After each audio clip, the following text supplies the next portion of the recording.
आखिरी कॉल और सब खत्म। जो हादसा हुआ, इस हादसे से पहले हमने आपको बताया था एक आखिरी कॉल की थी पायलट ने एयर ट्रैफिक कंट्रोल को।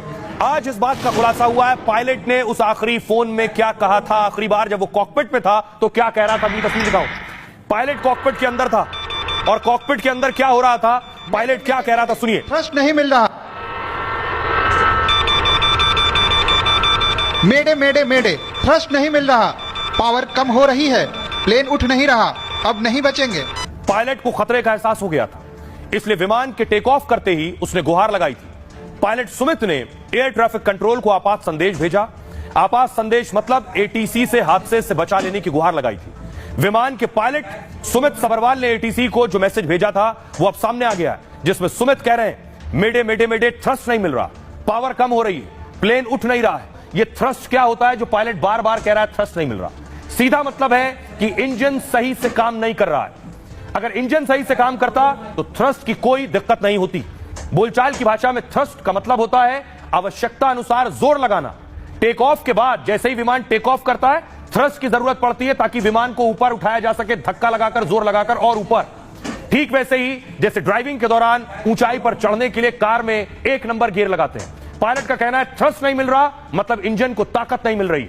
यही वजह है कि टेक ऑफ के बाद विमान ऊपर उठने की बजाय नीचे आ गया और इसी दौरान पायलट सुमित सबरवाल ने एटीसी को इमरजेंसी कॉल दिया।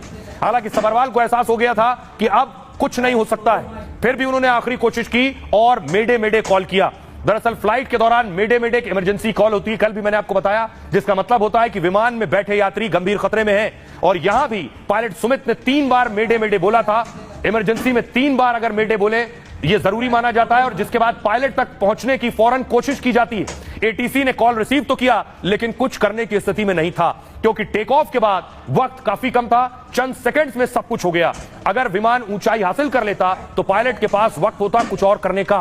विमान हादसे में मृतकों की संख्या 275 हो गई है। विमान के क्रू मेंबर समेत 241 लोग फ्लाइट में सवार थे और जबकि बाकी के 34 लोगों की मौत विमान के नीचे दबकर हुई है। इनमें 5 बीजे मेडिकल कॉलेज और हॉस्पिटल के डॉक्टर भी हैं। बोइंग ड्रीमलाइनर विमान में ऐसा हादसा पहली बार हुआ है। विमान के इंजन को लेकर भी पहले ऐसी कोई आशंका नहीं थी, क्योंकि विमान पेरिस से दिल्ली होते हुए अहमदाबाद पहुंचा था। अहमदाबाद से ब्रिटेन के लंदन के लिए टेक ऑफ किया, अहमदाबाद से ब्रिटेन, और फिर उसके बाद ऐसे में हादसे की जांच के सारे पहलुओं को देखा जा रहा है, इसलिए कई एजेंसियों को इसकी जांच में लगाया गया है। हादसे की जांच के लिए 3 महीने का वक्त रखा गया है। सबसे पहले डीजीसीए, नागरिक उड्डयन मंत्रालय के तहत आता है ये। डीजीसीए विमान दुर्घटना की जांच पर सीधी नजर रख रहा है, जिसे director general of civil aviation भी कहते हैं।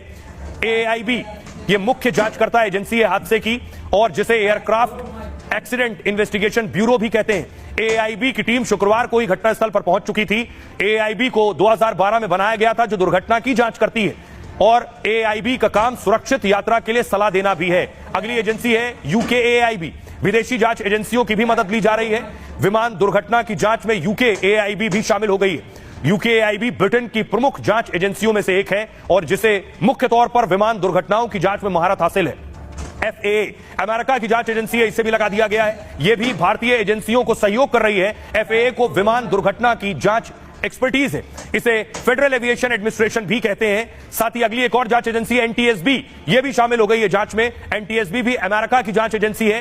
अमेरिका में एनटीएसबी ट्रांसपोर्ट सेफ्टी का काम देखती है और विमान, जहाज और सड़क दुर्घटनाओं की जांच करती है। एनटीएसबी का मुख्यालय अमेरिका की राजधानी वॉशिंगटन डीसी में है। एनआईए, खबर है कि एनआईए भी की जांच शुरू कर दी है, जिसे हम नेशनल इन्वेस्टिगेशन एजेंसी कहते हैं। एनआईए खासतौर से आतंकवाद के मामले को देखती है और उसकी जांच करती है, मतलब हर पहलू से इस हादसे की जांच की जा रही है।